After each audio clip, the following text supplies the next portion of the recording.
Thanks, Chris, with one of the best athletes ever, Michael Jordan. Michael, welcome to the U.S. Open. It's your first time here. What are your early impressions of the biggest tennis stadium in the world? It's unbelievable. I mean, you know, I'm nervous for him.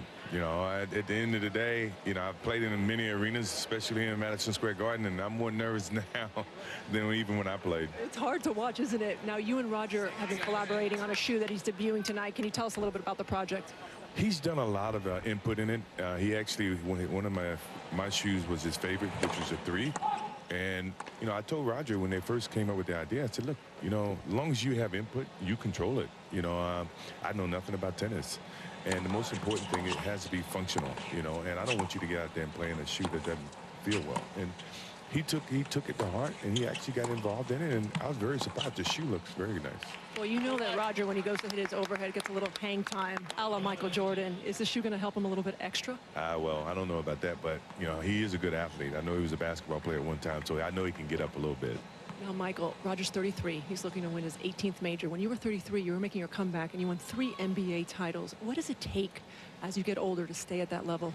Focus. You know, I think that one of the things we talked about a little bit last night, and we compared notes, is that his focus, and he knows that there are a lot of players, a lot of athletic players out there, and at the end of the day, you have to be very focused, and you got to work on your game. You don't take shortcuts. You do every little thing that, you know, makes a difference between you and the next guy. And at 33, you realize it even greater because your athleticism is going, and you have to be a lot smarter. You have to be a little bit more fundamentally.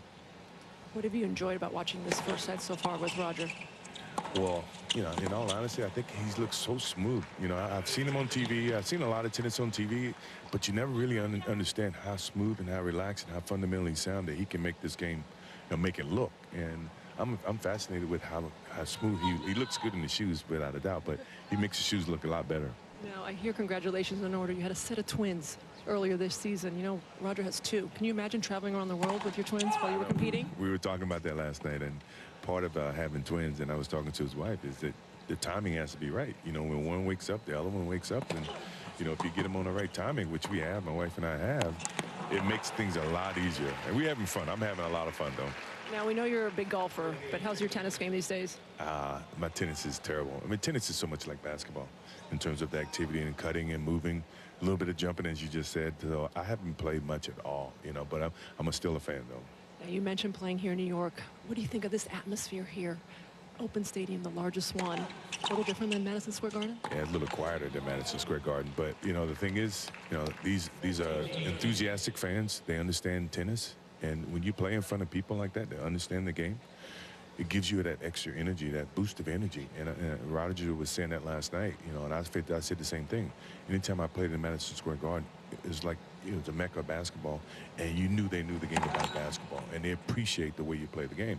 And he says it's the same way tennis. Well, Michael, thanks for being here. It's a treat to have you. Thank you.